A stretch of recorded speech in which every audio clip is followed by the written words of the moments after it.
is a nationally coordinated, data-driven post-disaster framework managed by the ministry. It integrates cash-based recovery, government-directed and partner-led repairs, relocation solutions, and pathways to long-term housing support. Now at this time, to officially welcome us, let's welcome our Permanent Secretary in the Ministry of Labor and Social Security, Mrs. Dion Jennings. Please put your hands together for her. Thank you, Madam Chairperson, Ms. Talia Sorers-Brown, and Ms. Michelle Senior for that thoughtful prayer that has grounded us as we begin this important occasion. Good afternoon, distinguished guests. Don't sound like you're not happy. Good afternoon, everyone. Sounding better. On behalf of the Ministry of Labor and Social Security, it is my distinct pleasure to welcome you to the ROOFS handover ceremony here in the beautiful Breadbasket Parish of St. Elizabeth. This is where the hurricane entered, the parish of St. Elizabeth, one of the largest parishes in Jamaica. And so we are starting the handover ceremony right here in St. Elizabeth. That's fair, right? Yes. Wonderful. So today's ceremony represents not only the handover of support, but a meaningful step as we advance Jamaica's recovery journey. Let me formally acknowledge our distinguished guests present this afternoon. First, Dr. the Most Honorable Andrew Holness, Prime Minister of Jamaica, Minister of Defense and Minister of Economic Growth and Infrastructure Development, as well as Chair of the National Disaster Risk Management Council. Prime Minister, we are deeply grateful to you for your presence here and your unwavering commitment to the welfare and recovery of Jamaican families. Your proactive and strategic leadership has been very integral and very transformative in our disaster response, preparation, and recovery, assisting us to ensure that it is more structured, resourced, accountable, and coordinated. I also want to acknowledge our Minister of Labor and Social Security, Honorable Pernell Charles Jr., and thank him for his steadfast leadership and commitment in guiding the Shelter Recovery Program's ROOFS initiative. And we heard what ROOFS is. What is ROOFS? Restoration of owner or occupant family shelters. So we need to get acquainted with that one. Because we want? Yes, we want ROOFS. Let me also greet our Honorable Floyd Green, Minister of Agriculture, Fisheries and Mining, and Member of Parliament for Southwestern St. Elizabeth. Also other members of the Cabinet, and our own Minister of State in the Ministry of Labor and Social Security, Honorable Donovan Williams, for his commitments and also his collaboration in working with our minister in guiding us through this. I also want to welcome Member of Parliament Andrew Morris, and also Permanent Secretary Mrs. Marsha Henry Martin from the Ministry of Local Government and Community Development. We also want to recognize other councillors here and other partners, community leaders, residents, members of the business community, and of course, we want to acknowledge staff of ministries, departments, and agencies, representatives from the Social Development Commission, the Poor Relief Department, ODPEM, and of course, our own staff here at the St. Elizabeth Parish Office. Let's give them a hand.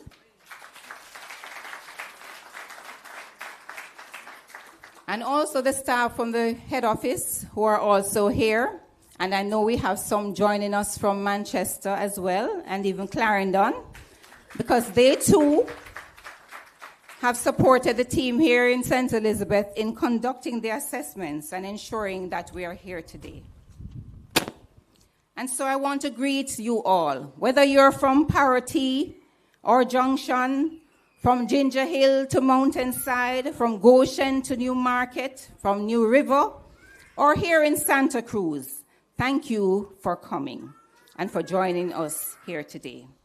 We are advancing our assessments, and now we are here to hand over grants to persons who qualify.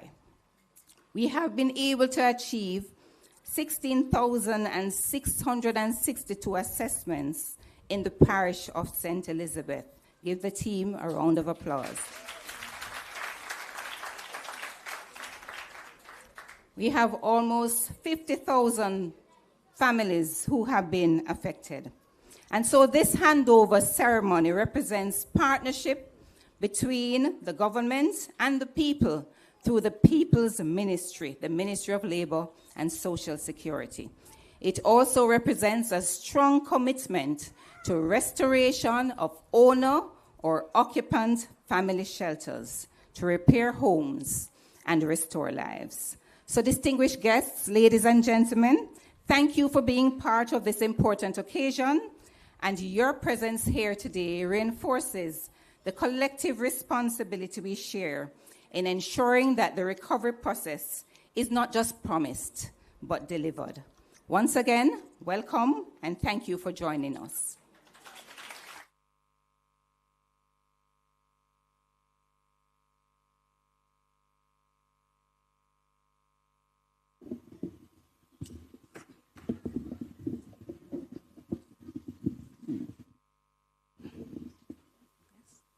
Thank you.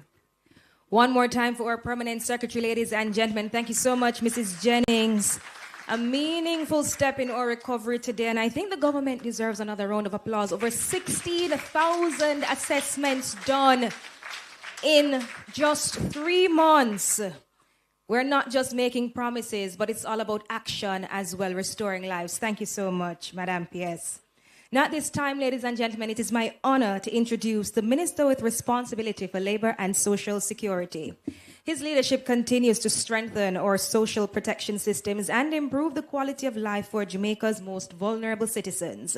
Under his stewardship, of course, programs such as ROOFS will bring real, tangible relief to families across the island, turning policy into protection and commitment and, of course, action, as we mentioned. So, ladies and gentlemen, let's now invite the Honorable Colonel Charles Jr., Minister of Labor and Social Security, to deliver his remarks. Put your hands together for him, please. Thank you so much to our Master of Ceremonies. Let me, of course, firstly acknowledge our Prime Minister, the Most Honorable Dr. Andrew Holness, and thank him for being here. Of course, I always wonder how he is able to be in 15 different places at the same time. But, you know, that's why you're Prime Minister. Let me also acknowledge, of course, my Minister of State, who is here, my cabinet colleague, Minister Green, the Minister of Agriculture, Fisheries and Mining, and Member of Parliament for Southwest St. Elizabeth. And I want to thank Minister Green, because when it comes on to St. Elizabeth and the West, I'm able to make one call, and he makes the other calls. I want to thank also Member of Parliament Andrew Morris, my permanent secretary, who is here as well, the Mayor. Mayor, you should stand up so that people can see you. The Mayor who is here as well. Please give the Mayor a round of applause. Yes. I see the Permanent Secretary from the Ministry of Local Government and Community Development representing the Minister as well. Yes. My Chief Technical Director, other directors, all of the distinguished ladies and gentlemen, beneficiaries of the ROOFS grants that are here today, members of the media. Again, yes, clap yourselves, please.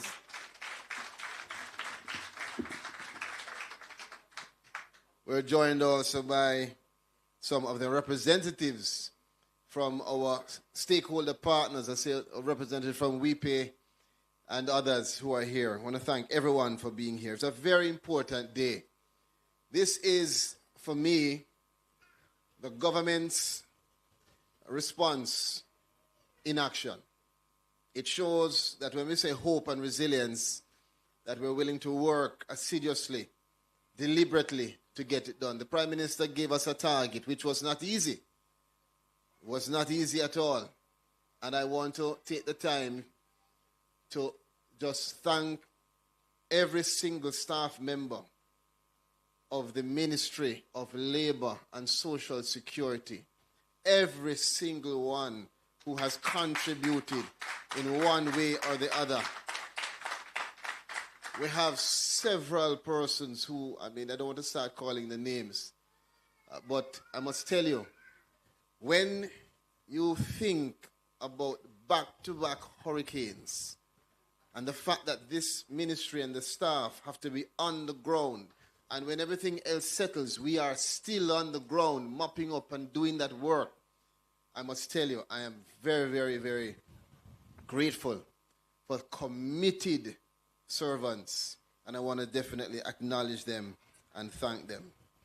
This is a moment where I believe Jamaica, we have moved from the immediate relief to strategic recovery. And we have done so not alone. We have done so with several partners. The ministry has partnered with JDF, JCF, with other ministries. We've partnered with the Red Cross, ADRA, Salvation Army, Food for the Poor, CHEM, all of the members of the Humanitarian Assistance Committee.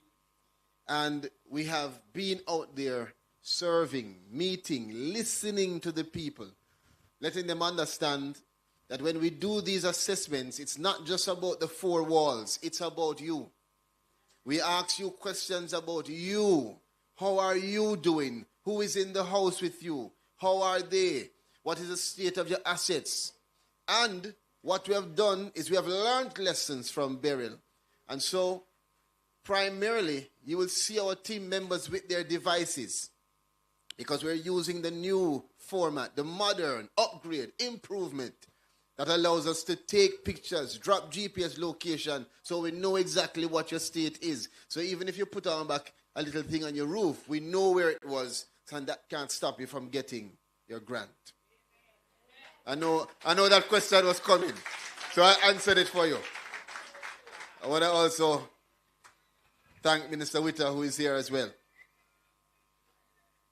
So, in all of this, our goal is to make sure that every Jamaican that is impacted by Hurricane Melissa receives some support. Now, you may not receive all the support from government. There are several partners that have come in, already provided full housing solutions.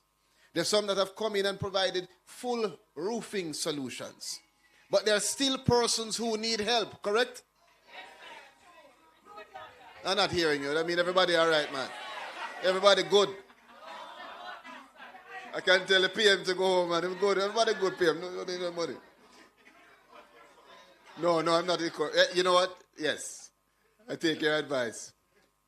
But the reality is that we have put together the shelter recovery program under the instructions of our Prime Minister. And it's not just a one-off, one-element program. It's a comprehensive solution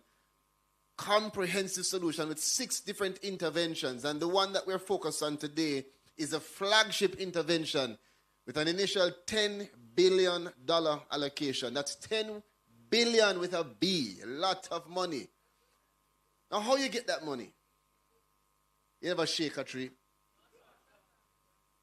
That money comes from good decisions, good management, good leadership that allow this country to go through COVID, go through burial, go through flood, go through drought, and still have enough so that when Melissa come and damage you, we can say, here is some support to get you back on your feet. In my opinion, this is a government that cares. But this is a government that not only cares, it's a government of action. Strategic decisions that have allowed us to be able to help you. I want to thank our Prime Minister. Let me tell you. You'll hear that I'm calling up his name a lot, but let me tell you why I do. I'm an objective person. And I can tell you, I'm proud to be a member of cabinet because when I listen to our prime minister, still one of the youngest leaders in the world. Well, yes. Still one of the youngest. One of the youngest looking leaders in the world. Let's leave it there. What you get from him is decisive instructions to make sure that the people are at the center of everything that we do. Minister, we must have this program rolled out 5 times faster than we did before. But how? Find a way. Minister, your ministry will be distributing grants by the end of January. But how are we going to do that, Prime Minister? Find a way. Minister, you have to make sure that you go in the nooks and the crannies and the hill and the gully and you find the people who are the most vulnerable. How? Find a way. And we have responded. And we have gone to the nooks and crannies. And we've gone to the hills and the valleys. And sometimes I tell you, the social workers and the volunteers and the field officers get home almost midnight. Some of them will say to you, boy, minister, you owe me a shoes. Because where you have me a walk, Mayor, some of the places where they're walking, when them toe buck, toenail gone, shoe bottom gone. And I want to say one more thing, because the Prime Minister will speak. One of the things that I've noted is that many of our workers are also victims of Hurricane Melissa. Many of them are in the same situation, sometimes worse than you. Parish manager, social worker, ancillary staff, many of whom will tell you that they have lost their roof. Some have lost their entire home, Permanent Secretary. But what is important to note is that those same workers who lost their home, lost their roof, have been damaged, are the same ones that are on the road night after night, day after day, doing the work for this country, serving the people. And so as we have done our assessments, which I can tell you, and I put it into context, in Beryl, Director Suzette Morris, it took us about what? 8 months, 8 to 9 months, and we did less than 19,000 assessments. And we were working hard. After Melissa, and the charge from the Prime Minister to find her, in 1 month, we doubled what we did in the 8 months of burial. In 3 months, we can tell you now that we have surpassed 85,000 household assessments across this country.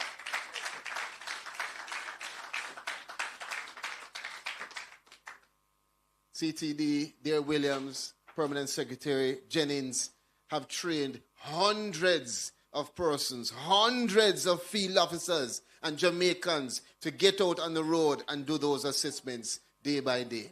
And we are grateful for them.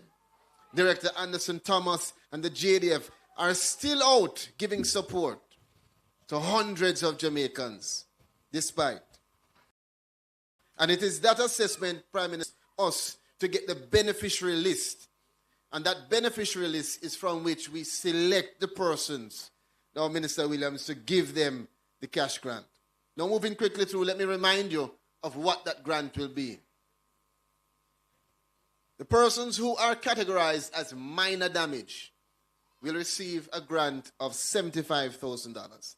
And you would have heard, Prime Minister, that $75,000 is a rehabilitation grant. And you can do what you need and provide support to your family as is needed with that $75,000. We hope and we encourage you to utilize it in the best way possible to repair your home. I know that some, particularly those who might have gotten some help from church or friends overseas or friends here or whatever it is, even if you are able to do it yourself, you may need that money to put towards mattress or something else in the home. Books. Use it wisely.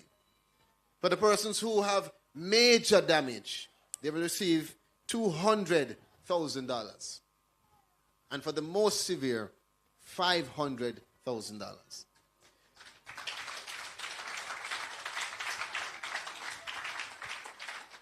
Now, it's important to note that when we look on our list, Minister Green, we use particularly two principles. The first one is that we prioritize severity, meaning we are looking to give the support to those persons who have been impacted the most first as much as possible. And you can understand why, correct? The second is that we target vulnerability, meaning no matter where you are, whether it's minor, major, or severe, if you are a senior citizen, if you're a person with disability, you can understand that you need the help more than others might need it. Not that everybody doesn't need it, but we target the vulnerability and make sure that those persons are getting the support that they need as fast as possible. The third thing is that those same public sector workers that we have to rely on, to go on the road, beat the street, we want to call on them and make sure that we can give them a little support too. Don't you think that's the right way to do it? So we use those three principles, Prime Minister, to make sure that we identify the right persons first. As you said, not the greedy, but the needy. Let me wind down. Receiving this grant really is, again, a sign of the government's caring, of the government's strategic effort to make sure that we help you to build forward stronger. And so it is the beginning. It is not the end of recovery. We have established support systems. Mrs. Senior is here with the team for you because we understand that beyond just the damage to your home, many of you have stories that might never be told, but we hear them. Stories regarding the learning loss, not being able to get your children back to school. Stories of the elderly who for a couple of days never had access to medicine. Stories of the persons who never did anything wrong. You never lose your job. You never resigned from your job, but you just never had any work to go to for a time. And so we understand it. And that is why, as a ministry, we're going to continue, even outside of what we're doing here today, to be the space that you can come to get some support. Prime Minister, you'll be pleased to know that we are working with stakeholders, not just to focus on the infrastructure, but the psychosocial support that is needed for many persons who continue to be impacted by the trauma that this hurricane has brought. It did not just destroy homes. For some, it destroyed livelihoods. And so it was very scary, and still is for many, to think about how you're going to be able to give to your children when you yourself can't give to yourself. Am I right? I know, Prime Minister, that there are still some that are awaiting assistance. There's still some waiting on assessments and verifications. I want you to know that we're going to work hard to make sure that no family is left behind. I want to remind you, before I close, that we have a self-reporting mechanism for those who can access it. So if you know that persons on your street, for instance, have been assessed, but you weren't home, nobody cuss us and say, boy, the ministry did not come. just find a way to get onto that system and give us your information. And if you can't get online for whatever reason, we have many different ways for you to contact us. Come right to the parish office and they will facilitate you.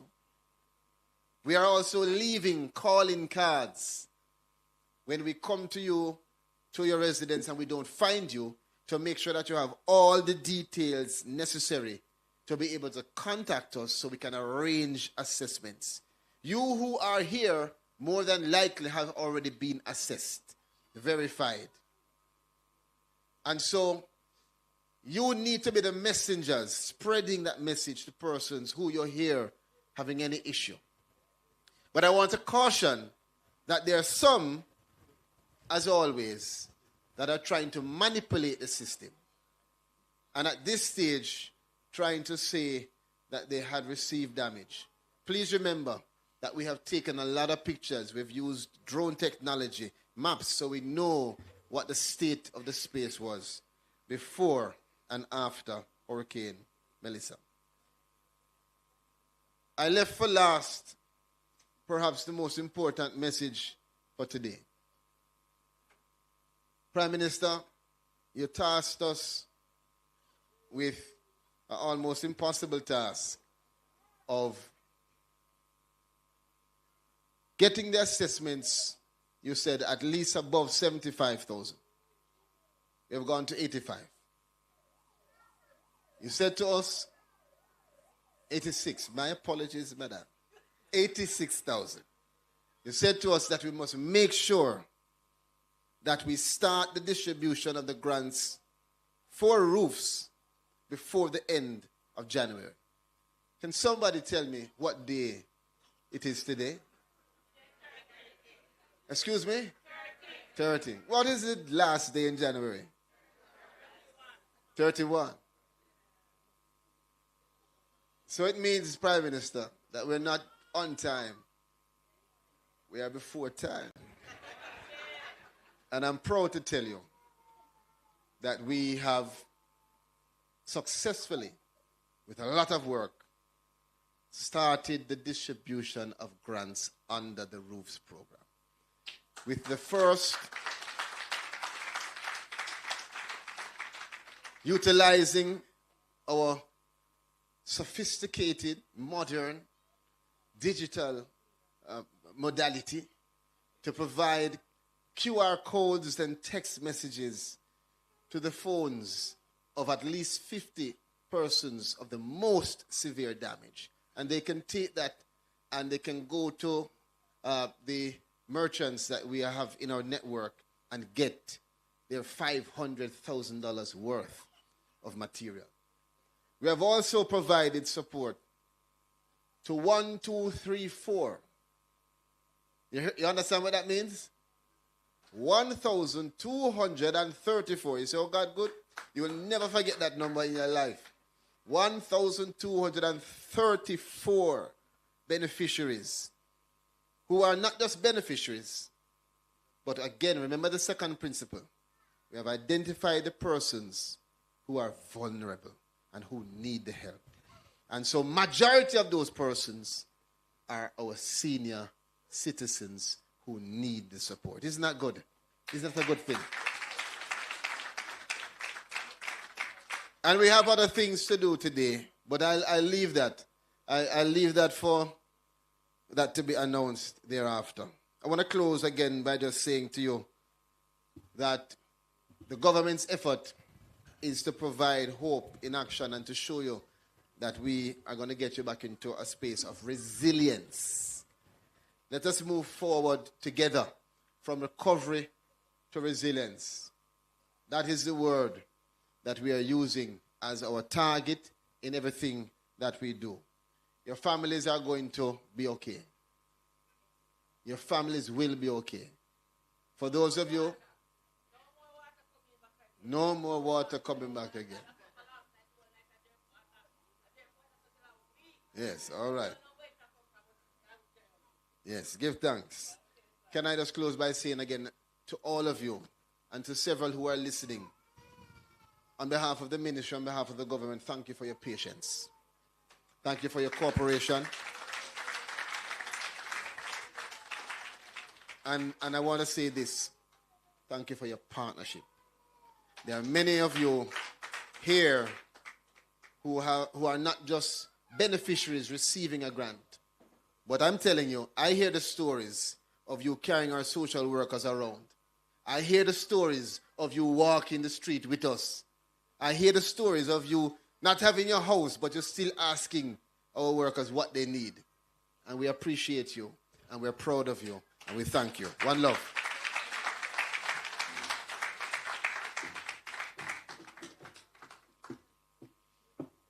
One more time for our minister, ladies and gentlemen. Colonel Charles Jr. working day in, day out to ensure that every Jamaican impacted by Hurricane Melissa receives some kind of support. Thank you so much, Minister.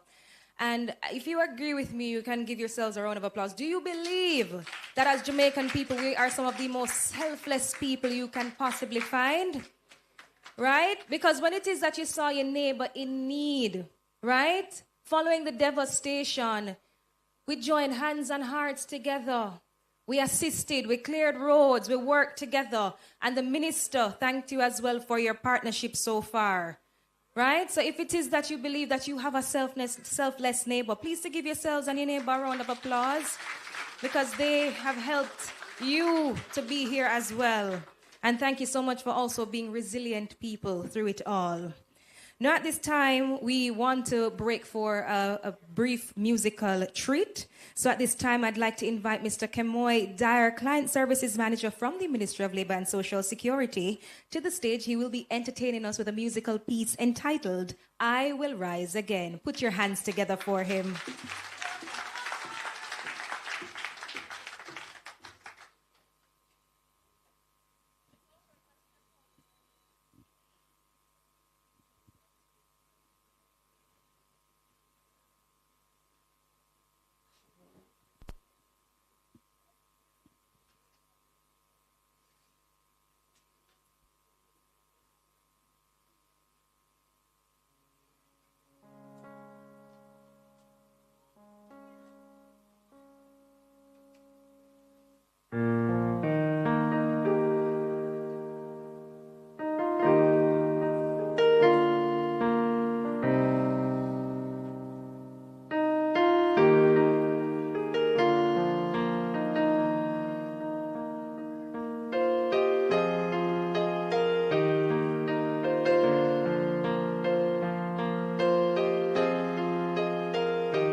One more time for Mr. Kemoy Dara, ladies and gentlemen, Client Services Officer from the Ministry of Labor and Social Security. And I know that as Jamaican people, we are multifaceted individuals. It means so we can do more than one things, right? Yes. As you always say, you make your hand, you take your hand turn fashion, right? So no matter what, even if you have one skill, you can do multiple things. Thank you so much, Kemoy, for that beautiful presentation. Now at this time, ladies and gentlemen, it is now my distinct honor to introduce our keynote speaker this afternoon. A leader whose vision, resolve, and dedication continue to guide Jamaica's growth and development, even in the face of adversity. His administration remains committed to inclusive development, social equity, and ensuring that no Jamaican is left behind. Please join me in welcoming the Prime Minister of Jamaica, Dr. the Most Honorable Andrew Holness.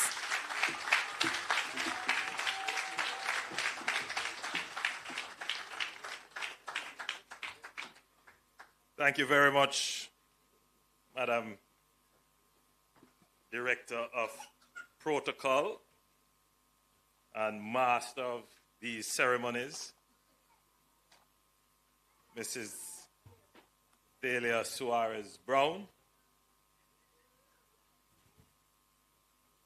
I want to acknowledge the Minister of Labor and Social Security, the Honorable Pernell Charles. I won't bother say junior. Because he is now more than walking in his father's footsteps. He's walking in his own footsteps, leaving his own footprint. And he has really risen to the challenge of managing two major natural disasters back to back. So, good job, Minister. Good job.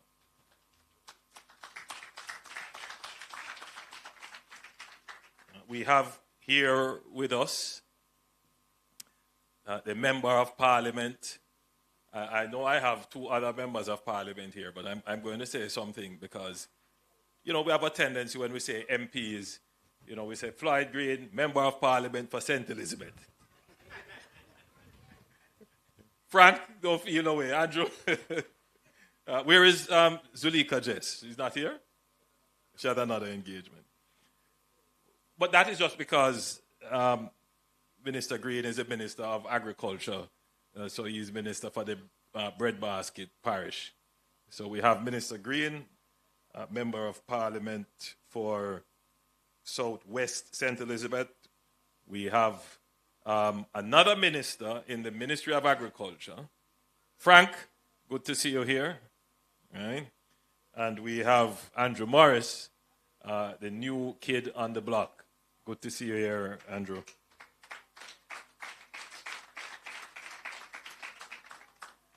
We have the Honorable Donovan Williams. Now, if you talk to him, he will tell you that his constituency was also impacted by Melissa. In fact, if you talk to any MP, they will tell you their constituency was impacted by Melissa. But no, he's not here to receive any of the benefits for his constituency. He's here as the Minister of State in the Ministry of Labor and Social Security.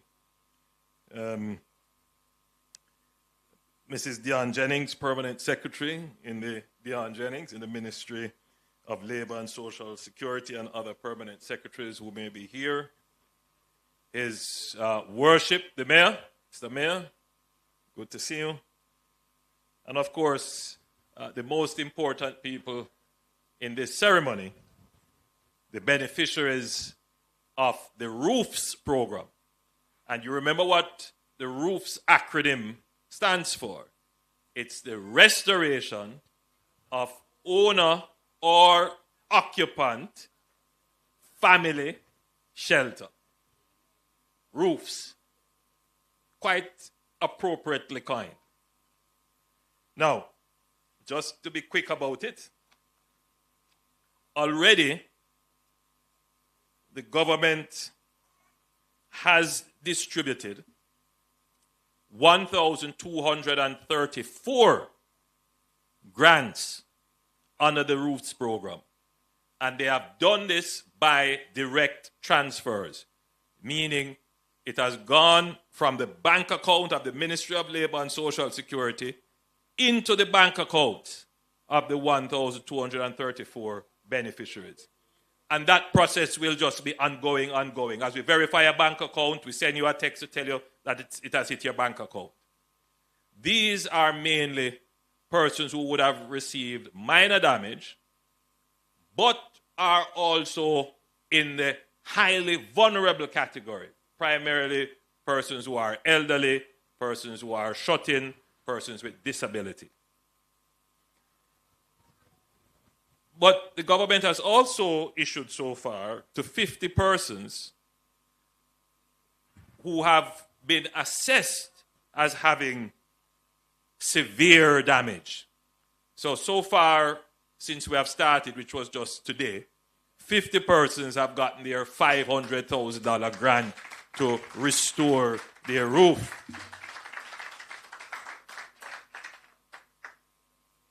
Now, while Pernell was talking, a lady was so moved.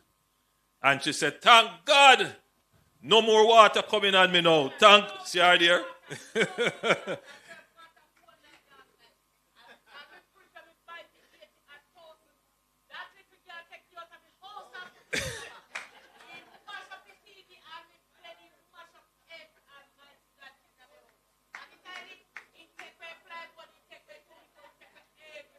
Melissa, why I tell you.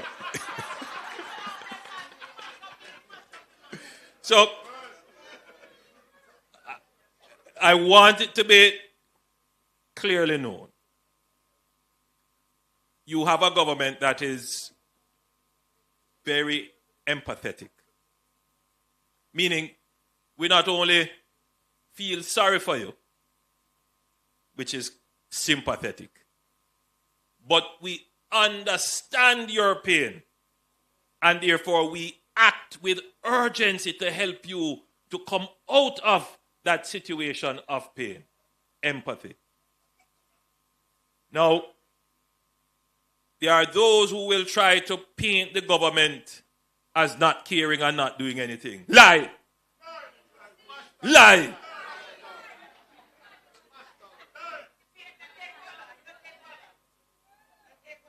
We, as a government, has acted with speed and alacrity because we are a government that genuinely cares for the people.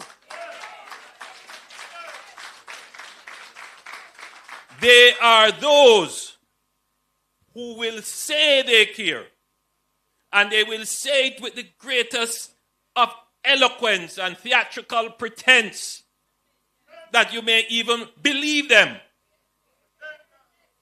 But as the Most Honorable Edward Seaga was once noted to have said, to much criticism, it is one thing to say you care. It is another thing to have the cash to care. And it is one thing that this government has been able to do.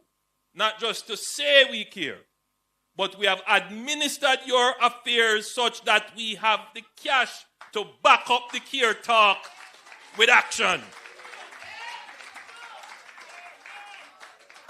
And we have done it in COVID, when we have put on the largest social transfer program ever in the history, $40 billion of care for people who lost their jobs, lost their income, and we gave a grant to everybody just because we love you. In COVID, you remember that? People line up and go and collect the little grant.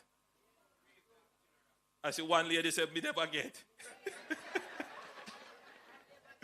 But 400,000 Jamaicans got the grants. Everything verified. Not one criticism, not one audit to say there was any corruption. Not one. Then Beryl came. We gave over 16,000 grants. And I tell you something, I was in St. Mary. I was in a little town there. And a man stopped me and he said, Prime Minister, the government now do nothing. Listen carefully. Because me not get my grant for burial. And I stop and I reflect on it and I say, the Monday before I sat with the minister and cabinet and I said, tell me how many persons got grants? And it showed me the list that 16,000+ Jamaicans got grant. But one person never get. And him stopped me in the middle of the town and at the top of his voice because he didn't get. The government not do nothing.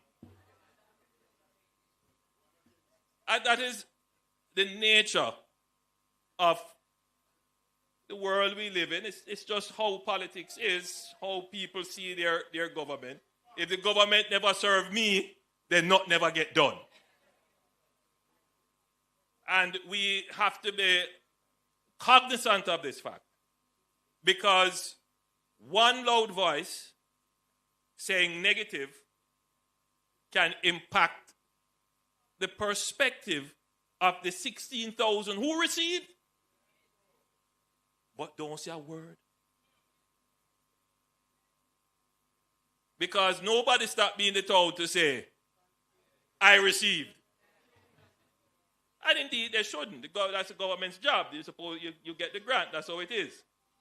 But it is important that you manage the narrative and the mood. Because as a man thinketh, and if people start to think negative, they will start to act negative. And it is one thing that we must keep in these difficult times, times of disaster. It is an optimistic attitude. It's a positive attitude. Because if you think that things are not going well, if you think that you are being unfairly treated and you are under distress and there is no hope, then that will be the reality. That will be your reality. I know when I speak, I move people to ask questions. See another lady there telling me she wants to. But when I finish my speech. Now, there are a few things I want to say to you, since I have you and you're all very attentive and want to ask questions and participate in the presentation. I just thought I would share this with you. In the 65 years since 1960, some of you were born then. In fact, when I look at the audience, a lot of you weren't born then. Maybe 10% of this audience was around in 1965. There have been 799 recorded storms. 799, almost 800 storms. 201 of those storms, almost 25% of those storms, have occurred within the last 10 years. So for 65 years, 800 storms. But a quarter of them, 201, have occurred in the last 10 years. But think about it. Which administration then would have experienced the most storms? My administrations. From 2016 to now. This administration has been impacted the most by storms. Let me give you another statistic. There have been 34 Category 5 hurricanes since 1960. 14 of them have occurred since 2015. In other words, 40% of all Category 5 storms have taken place in the last 10 years.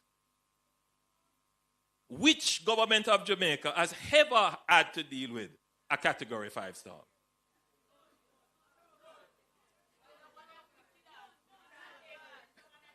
All right, let's take it one step further. Which government of Jamaica has ever had to deal with a pandemic?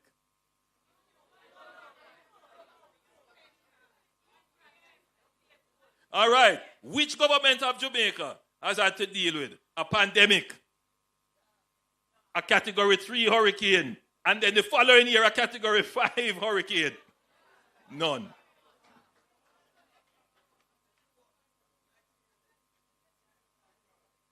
And in all of them, we have been able to respond, recover stronger. This is not an easy job. I see a lot of people pretending, because that's all they're doing, pretending like they would want to do my job. They don't know. they think maybe it just looks so easy. But it's not easy. Now, one thing that my administration tries to do is to approach these things with structure. And because we put a lot of effort into doing it correctly, we are not able to deliver at the speed of need. Meaning, as you need it, you get it. Other things that we have to do. For example, in this program, as we are trying to hurry to get you the grant, there is a constitutional creature called the Auditor General that is not just waiting until you make a mistake, but the Auditor General is actively auditing as you are carrying out the effort to respond. That in itself places some friction on our ability to move quickly. Because it is one thing to deliver the grant to you, but it's another thing to deliver it and somebody saying, you know, half of the grant gone, can't account for it. What we want to do is to make sure that every dollar of the grant end up in your pocket and not somebody else who would ever deserve it pocket. So we are not able to deliver at the speed of need.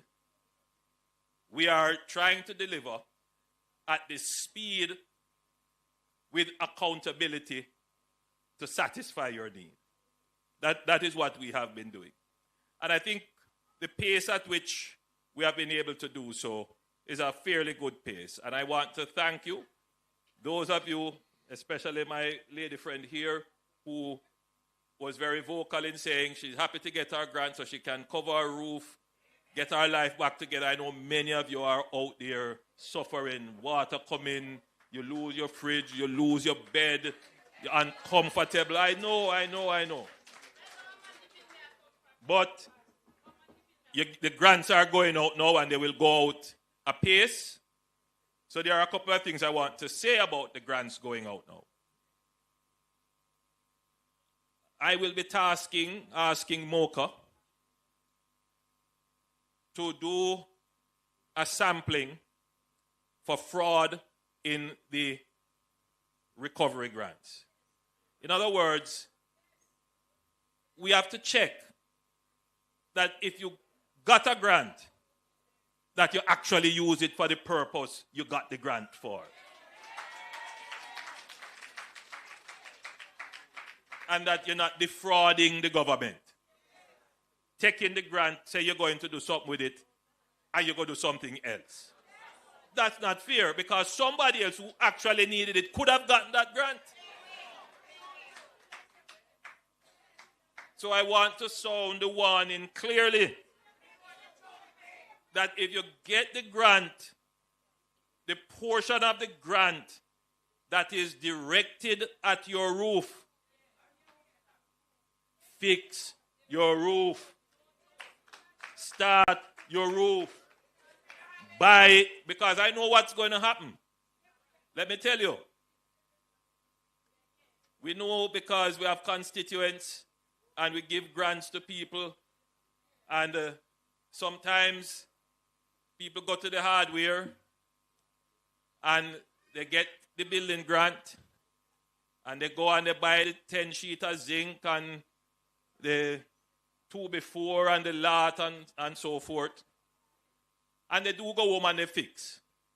But some get the grant and they go to the hardware and they stand up there and they watch and see who coming in. And then they say, you want to buy some zinc? And so here's the grant. See the farm here. You go inside here and you just give me $10,000 and you take it and go buy what you want. Some people do that. You never needed it. Somebody else who actually needed it could have gotten it. These are the kind of things that we will. Now, the way in which we are giving the grants now, it might not be so easy to do that because the grants are restricted as to where you can spend them and what you can spend them on, but people can still find their ways and we will be checking.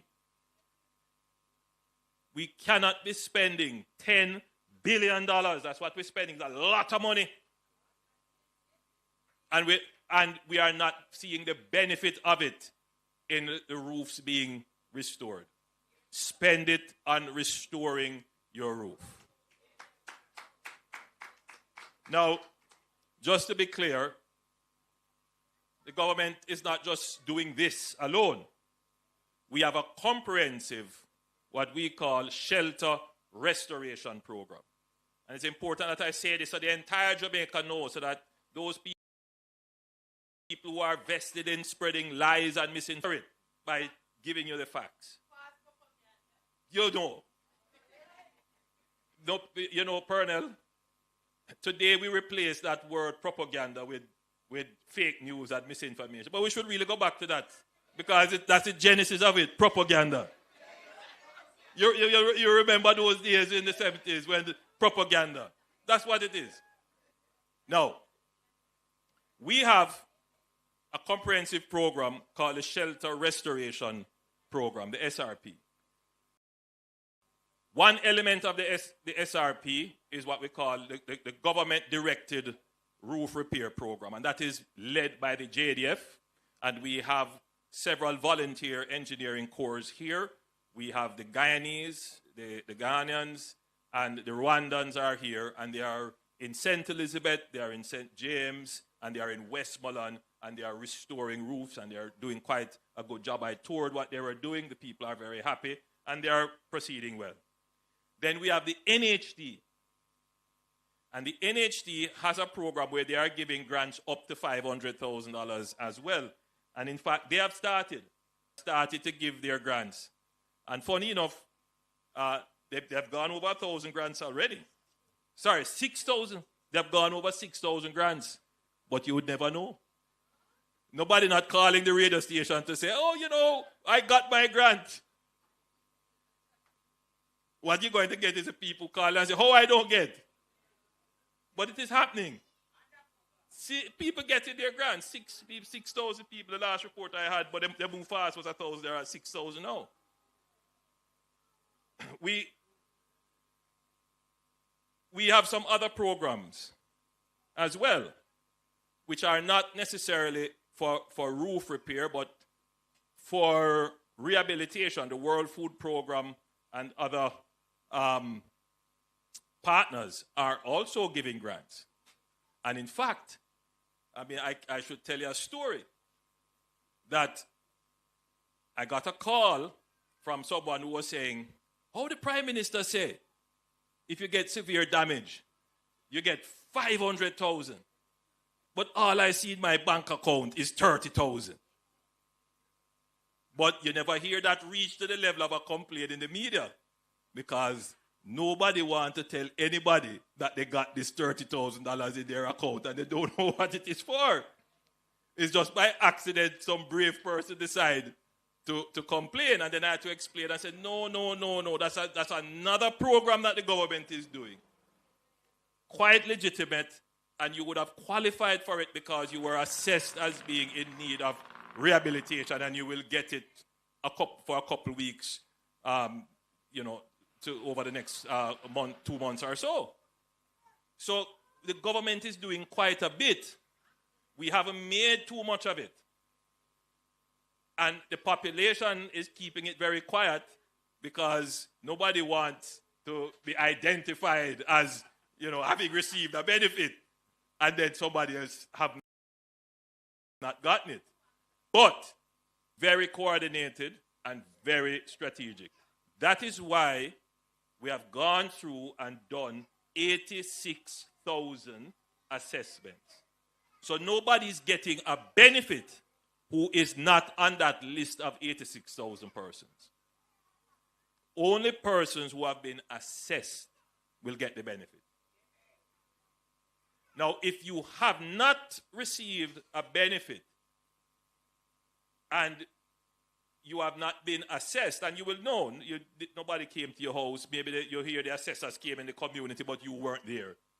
As Minister Charles pointed out, you can go online and fill out the self-assessment form, or use your initiative.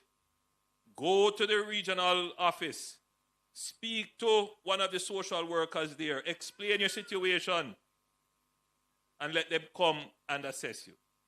All right? Now, I've made a commitment that I'm going to try and help everyone that is in need, that has gone through assessment. But at some time, we are going to close assessments because we can't do it forever. The budget is not unlimited.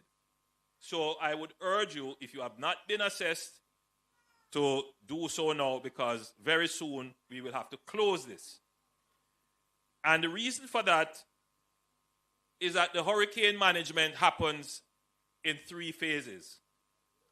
Four phases. The first phase is preparedness.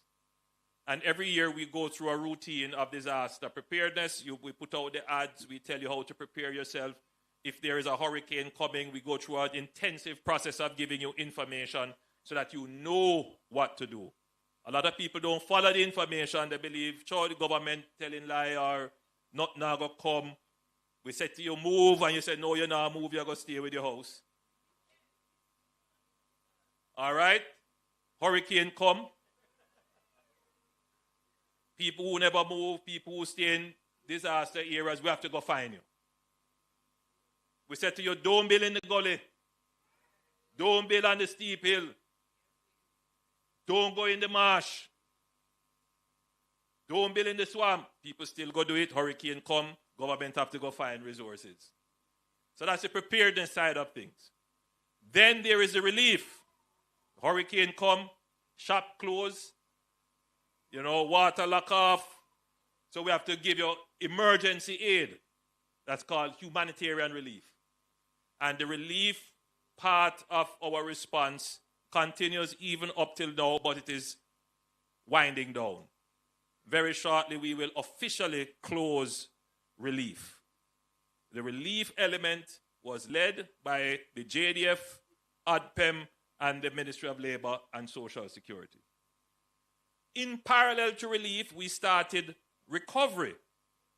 And the recovery section now deals with restoring electricity. Well, firstly, restoring access. So that meant clearing the roads, moving the landslides and land slippages that occurred. And I believe you can say we are like 95% access restored all over. There are some areas, some rural areas still cut off because of major land slippage.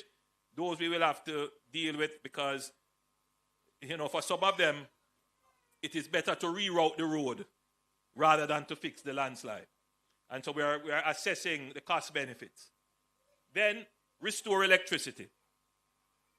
And once you restore electricity, you have telecommunications and water. And we are about 95% there with the restoration of these critical utilities. And then restore roofs and shelter. And that's what we are doing now. We are restoring roofs and shelters. This we expect to last for another 2 months or so. So hurry up and restore your roof and your shelter. We will bring an end to that once we assess that all the critical elements of life are restored. Then now we have the fourth and final phase, which is the most important phase. And that phase is called the reconstruction and the resilience building phase. So there are some things that would have presented themselves to us as dangers and threats to the continuity of life and governmental function if there were to be another disaster. Our legacy is such that when the colonial powers were making decisions as to where they would locate hospitals or roads, and when our independence government were making some decisions, they weren't thinking that out of the 800 hurricanes that have occurred in the where people are going to live, they weren't thinking that in the 60 years forward, we can't build close to the sea because sea levels are going to rise. You're going to have more hurricanes, more devastating storms. They weren't thinking to enforce on the people, don't build in the river course, because you're going to have more powerful storms that are going to erode the gully banks and the. We weren't thinking that way. But it has been exposed to us now that we have to start thinking that way. That we can't put towns so close to the sea anymore. The hospitals can't be so close to the sea.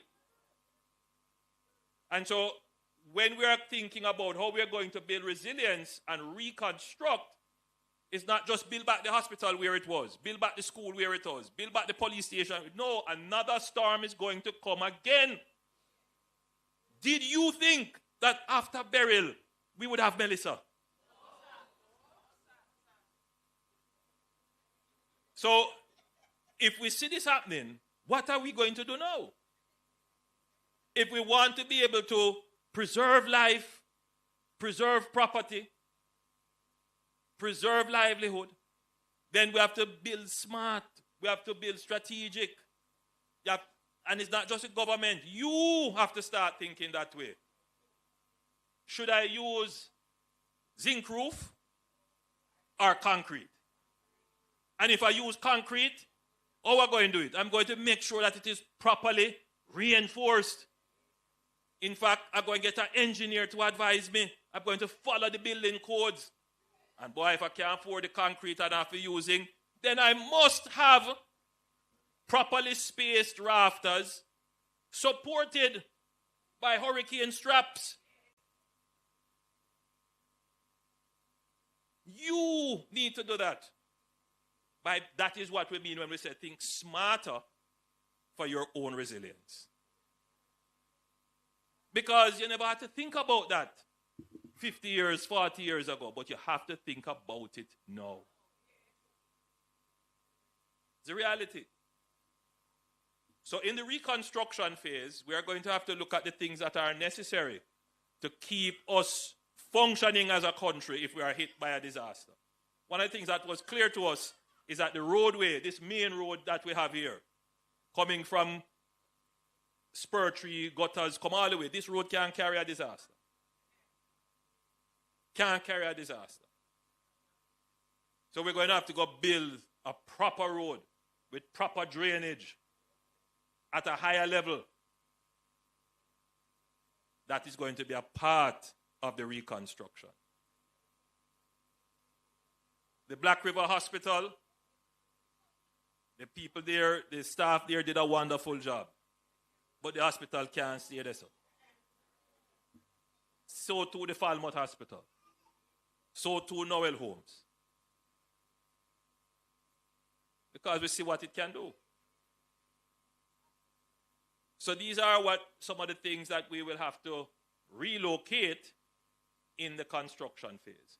To get to the construction phase, government needs to be totally focused. So it can't be doing or continue to do relief, restoration, and then to do reconstruction.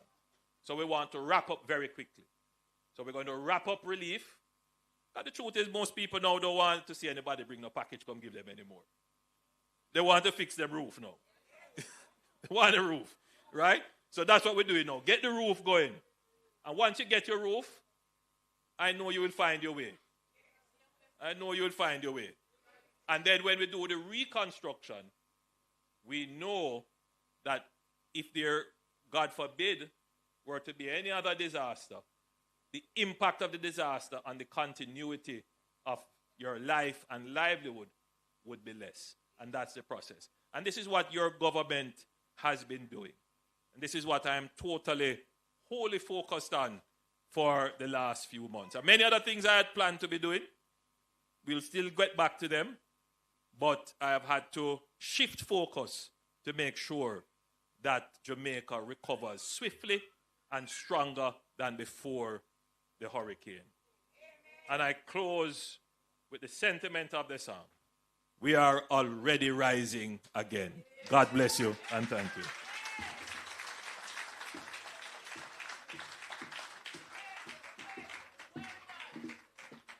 One more time for our Prime Minister, ladies and gentlemen. Dr. the Most Honorable Andrew Holness, thank you so much for your address this afternoon and for your continued leadership in Jamaica's recovery efforts. Thank you so much, sir. One more time for our Prime Minister, ladies and gentlemen. Of course, underscoring the government's unwavering commitment to restoring dignity, stability, and of course, safety for all families. Thank you so much, sir. Now, the Prime Minister mentioned that so far we've had 1,234 recipients, right? They have already benefited from the ROOFS program electronically. And I know a lot of persons are wondering how the payments will be made. So at this time, I'm going to kindly ask you to turn your attention to the screen as we're going to be showing you how the payment system will work.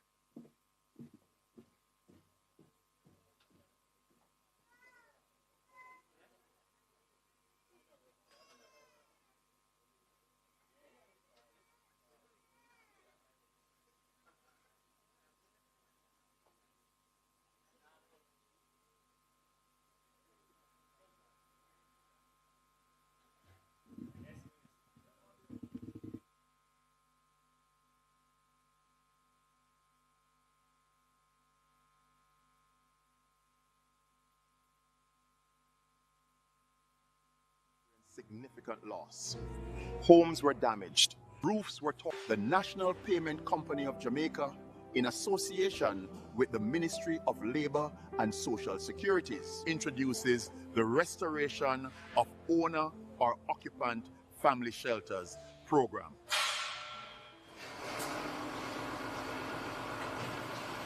In the wake of Hurricane Melissa, many families across our communities experienced significant loss. Homes were damaged, roofs were torn away, essential materials were destroyed. For thousands of Jamaicans, the priority now is simple: to rebuild, to repair, and to restore a sense of normalcy as quickly and safely as possible. The government of Jamaica understands that recovery must be timely, fair, and accountable. And we also understand that the process of receiving assistance must be simple, secure, and transparent for every citizen. That is why today we are introducing a modern digital approach to disaster assistance, one that allows affected persons to access support efficiently while ensuring proper oversight and responsible use of public funds. Through this initiative, eligible individuals will receive hardware grants designed specifically to help families begin the rebuilding process, from essential construction materials to critical household repairs. Once approved, individuals will receive a text message with a QR code. That QR code allows them to visit any participating hardware store and purchase the items they need. This system removes unnecessary delays, reduces manual handling, and ensures that assistance reaches the people who need it most when they need it most.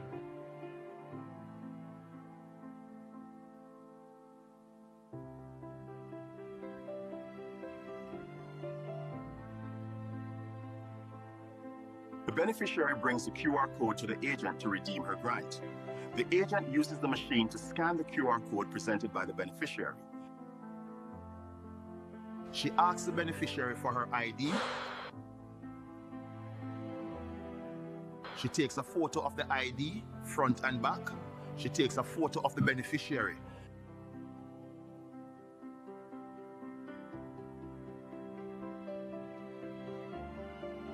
Then takes the photo of the receipt, enters the total amount seen on the receipt on the machine.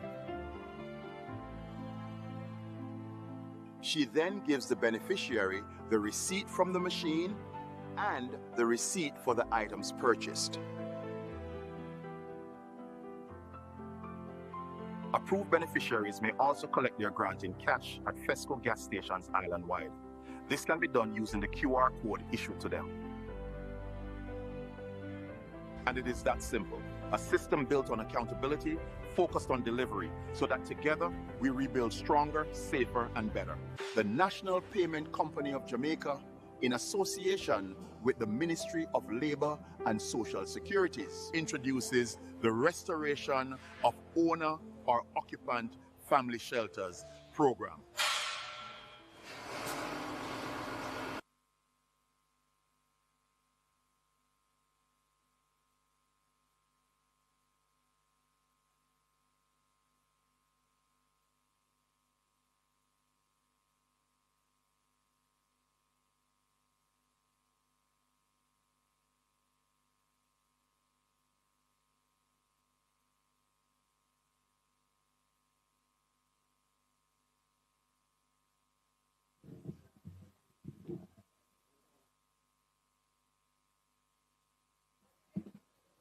All righty, ladies and gentlemen, you watch a presentation, you understand the different ways that you can receive your grants, right? So we have the direct deposit to your bank account, the QR code or text message from WePay, prepaid cards as well, and we have those who have low-risk accounts. You will be given monies as well. So we will now move to the presentation of the roof repair grants on the roofs, and I'll ask the beneficiaries to come forward only when your name is called. Please, of course, pause briefly so we can get the photo ops, and we do ask for your cooperation during the presentation, all right? Now, I should also mention that for those of you who do not have a bank account, we have Sagicor and NCB on location, and all you have to do is after the ceremony, you can make your way to one of the officers, and they will assist you with signing up. And if you are not ready today, just yet, you can still collect the form for when you are ready, okay? All right, so we're going to be starting things off with our prepaid card presentations before we get into the check presentations.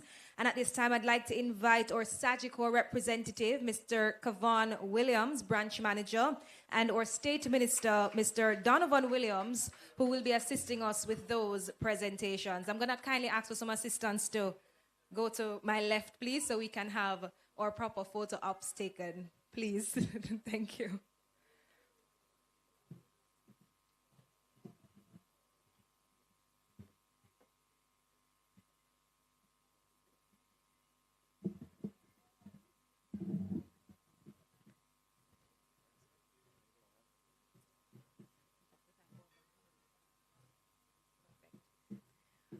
Thank you so much.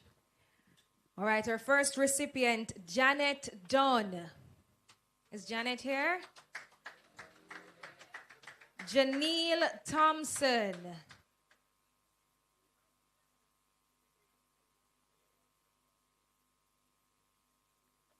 Janet? All right. Give them a hearty round of applause, ladies and gentlemen. Just a few of our recipients who will be receiving their prepaid cards. The government did mention inclusivity, and we have to ensure that everyone has access to the grants. Thanks so much, Janet. Janelle Thompson. Come on up, Janelle. Give her a round of applause, guys. Oliver Bowes, you can make your way to the stage as well. Oliver Bowes. Raphael Smith.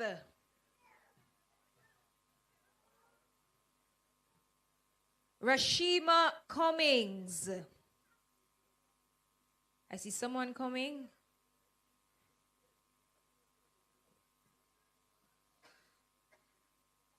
Rashima, come on up, Rashima. Give her a round of applause as well. Oliver, hold on, Oliver. 1 second.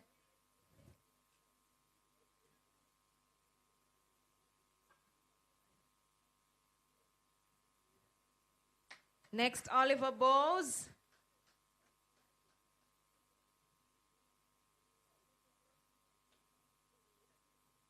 And I see Raphael coming as well.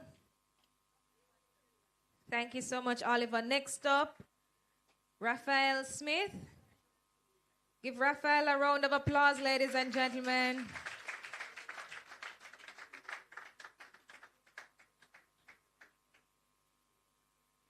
Is Roddy or Rudy here? Rudy Baker?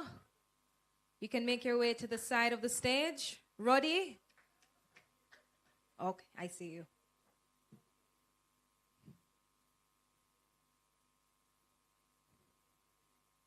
Thank you so much, Raphael. And our final recipient this afternoon, Roddy Baker. Give him a round of applause as well, ladies and gentlemen.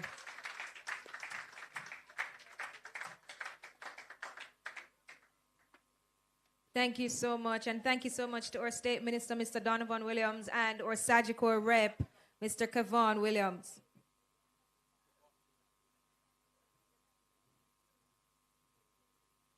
All right, so at this time, I'd like to invite Minister Charles to the stage, who will be assisting us with a few of our presentation checks. Yes, thank you, Minister.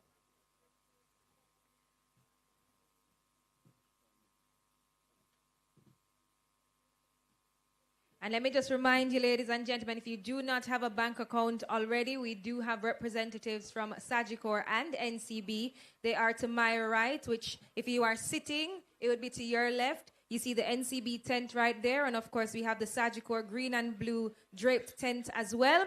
They are here to assist you with signing up. I'd like to invite the Prime Minister as well to join us on stage for these three presentations. And let me just let you know, ladies and gentlemen, this is just a representation of each category. Okay? So not everyone will hear their name to come up to collect this check. But of course, we have started distributing the grants already. So my first recipient in the category of minor damage, Shervin Bennett. Please to give Shervin a round of applause, receiving a grant for minor damage.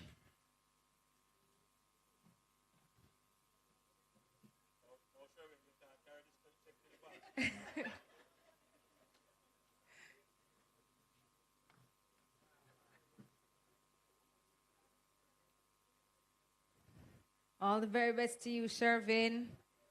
And we're looking forward to seeing how this $75,000 will assist you and your family. A ROOFS beneficiary. Thank you so much. In the category of major damage, Chevanese Myrie. Minister Green, can you join us as well for this presentation, please? Chevanese.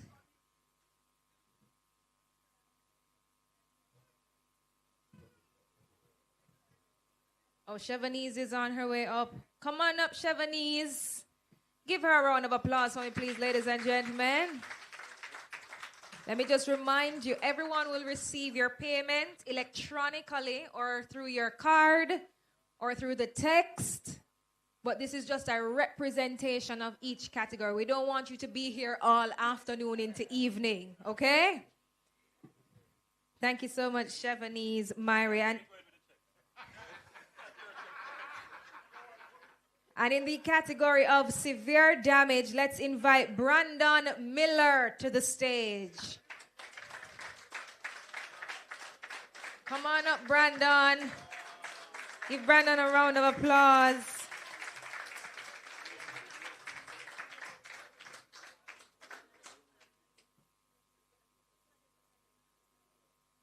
All the very best to you on your recovery efforts, Brandon, and we are definitely looking forward to seeing the shift and the difference that this grant will make.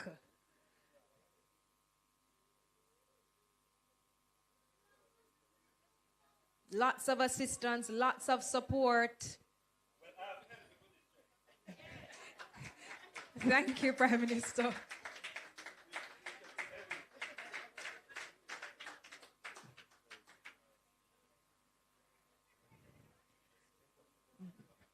Thank you so much, Prime Minister and Minister Charles. Brandon, don't go anywhere. I know that you do want to say thanks to all parties involved for these grants. So please put your hands together for Brandon Miller, one of our recipients this afternoon in the category of severe damage.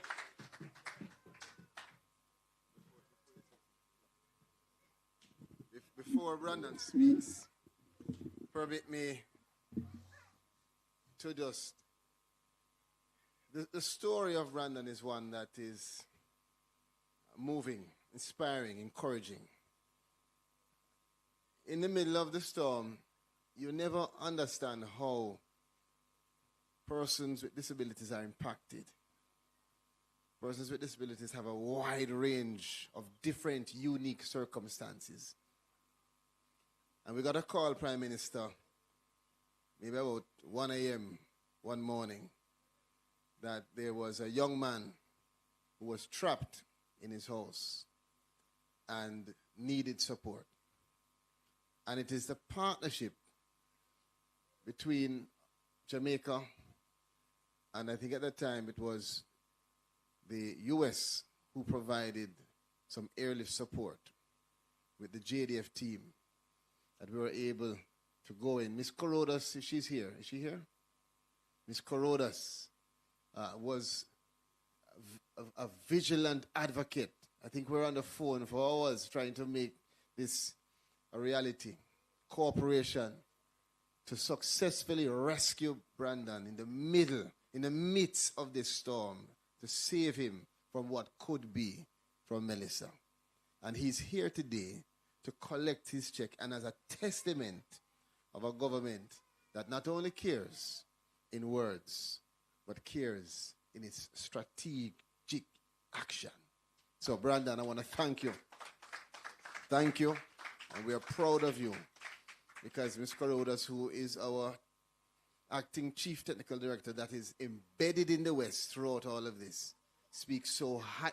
She speaks so much of you that all of us at the ministry feel like we are part of the family for Brandon. So, Brandon, again, welcome to the Ministry of Labor and Social Security. Good afternoon, ladies and gentlemen. I appreciate you guys having me to make a presentation and a testimony in regarding of the hurricane that happened since last year. Melissa, it was very traumatic. I go through a category first 5 hurricane, first time experience a category 5. And I can tell you, God is good all the time. Because 2025, I lose my mother. I don't have any mother, no family relative. Most of my support come through God and Good Samaritan. So I appreciate living 2026 right now. So I have to give God thanks first and foremost. Secondly, I want to give the Ministry of Social Security a big thank you to play a role in empathy towards my situation and reaching out to multiple people. Also the JDF and the fire brigade team to come and rescue me that night, because I was really trapped in my house, nowhere to go. What a good thing I was good with social media. Despite I don't have any limbs, I'm very good. I can do graphic design, digital editing. I do a lot I do music. Also, I make music and rhythm. I do a lot of things despite I don't have any limbs. So I really have to give them a thank out to make acknowledgement of my situation and awareness what's going on with me. And that night they come about 1:30 a.m. in the morning to come and rescue me. Rain was falling, breeze was blowing. The yard was completely dark. I never have no way to come out. They have to literally clear the way for me to come out. So I have to give thanks again to the JDF and the fire brigade team. Also, I want to give thanks also to the most Honorable Andrew Holness to make this speech today. Is not only a government of sympathy, but of empathy. That's what our country needs. Empathy, not sympathy. I don't want somebody to be sorry for me. Because I lose my hands because I was helping someone. I got electrocuted, third-degree burn.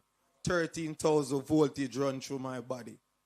And I can tell you, it was a next good Samaritan come and rescue me that day. Because the person that I was helping, she literally panicked and didn't know what to do. And someone else have to rescue me because of my good deeds that I do in the past. So careful of how you treat people because you never know who going to pick you up when you fall. You understand? And despite I go through all of these obstacles, I still have an optimistic mind. I know, say, things will change. You understand? The other day, a lot of people watching me on the internet see me painting my house. Despite I don't have any hands, I get a paintbrush, I tie it on my hand, and I paint my house just to make it look different. Not because we go through a storm, I'm just going to just leave myself there hanging out like helpless. I'm going to find ways to make things better for myself and for my Jamaican citizens. And I want everyone to acknowledge the strength in me and use me as a motivation and an inspiration. Never give up. Remember, say we are God's creation. Have a wonderful day. God bless.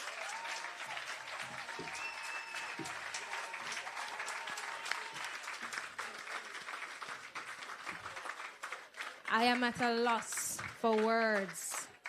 What a touching testimony. Am I the only one who is experiencing goose pimples right now? And I'm listening to Brandon talk and my heart is full. My heart is so full. And it just goes to show the importance of coming together, the importance of partnership, the importance of being selfless, and the importance of also having a purpose. Because no matter the storm, no matter what comes your way, nothing can deter or stop your purpose in this life. And no matter the adversity that Brandon has endured or gone through, his mindset has never, ever changed. And that is so admirable.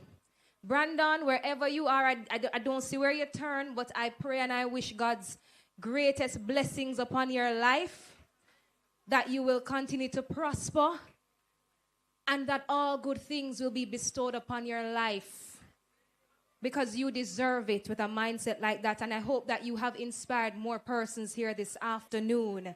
That no matter what we go through, we are resilient people, we are strong, and we can come back even better. And no matter what, we should always have that positive mindset and help each other. Brandon, thank you so much one more time for our beneficiary this afternoon.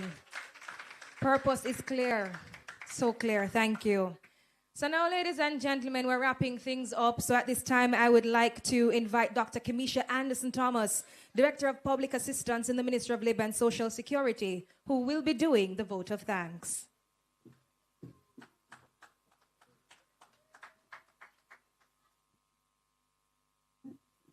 Brandon, your calling is as unique as your DNA. Therefore, you are the perfect match for your purpose. After every storm, there is a moment that lingers. Not when everything is repaired, but when people pause to ask, what now?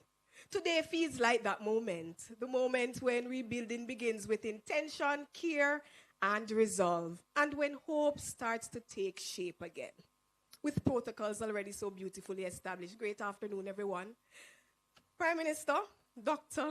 the Most Honorable Andrew Holness, I want to thank you this afternoon, sir, for your keynote address and for your steady leadership. Your words today reminded us that recovery does not happen by chance. It takes a deliberate, coordinated care, one that's rooted in consciousness. You reaffirmed that restoring shelter is not just about rebuilding structures, but about rebuilding dignity, stability, and hope to Jamaican family. It takes cash to care. Minister, the Honorable Pernell Charles Jr., I want to thank you, sir, for your remarks and for your consistent guidance in the ministry. Your leadership ensures that social protection remains people-centered. Yes, compassionate and accountable. To the Permanent Secretary, Mrs. Jennings, thank you for your warm and reassuring welcome and your steady guidance. To Ms. Michelle Sr., your opening prayer grounded us in faith and humility. To Mr. Dar, you're one of our own MLSS staff, thank you for playing so skillfully. We shall rise again. Today's presentation marks a powerful turning point. To the Ministry of Labor team and our assessors, we thank you for the hard work and dedication. To our private sectors and persons who joined us, thank you. Now, to Mrs. Brown, thank you for your guidance today, ma'am. You continue to lead with grace and warmth. And finally, to our families and community members here today, thank you for your patience, your resilience, and your trust. As we move forward, may this initiative not only repair roofs overhead, but strengthen foundation beneath, restoring confidence and peace of mind. Now, today, we have lifted more than beams and sheets. We have lifted burdens, and every roof repairs remind us that recovery is stronger when we build together. Thank you, and may God continue to bless you and bless Jamaica. Recovery is indeed stronger when we build together. Thank you so much, Dr. Anderson Thomas, for summing up our ceremony this afternoon so beautifully. Now, ladies and gentlemen, as we close, we recognize that today represents real support moving from planning and assessment into delivery, structure, accountable, and of course, focused help towards families, and to help everyone return to their safe living conditions. And on behalf of the Ministry of Labor and Social Security, thank you so much to our Prime Minister, our ministers, our Permanent Secretary, our team in St. Elizabeth, our partners, the media, our community here. Thank you, everyone, for joining us this afternoon. Please travel safely. And of course, thank you again so much for being here. Stronger together always. Thank you again. Now, one quick thing. I was just told those who collected Sagicor cards, please to go over to the booth at the right there at the back with the tent to activate the card. So it's a green and blue wrapped tent. If you received your Sagicor cards, please just head on over there to activate your cards. So thank you again, ladies and gentlemen, for joining us this afternoon on our road to recovery. God bless you all.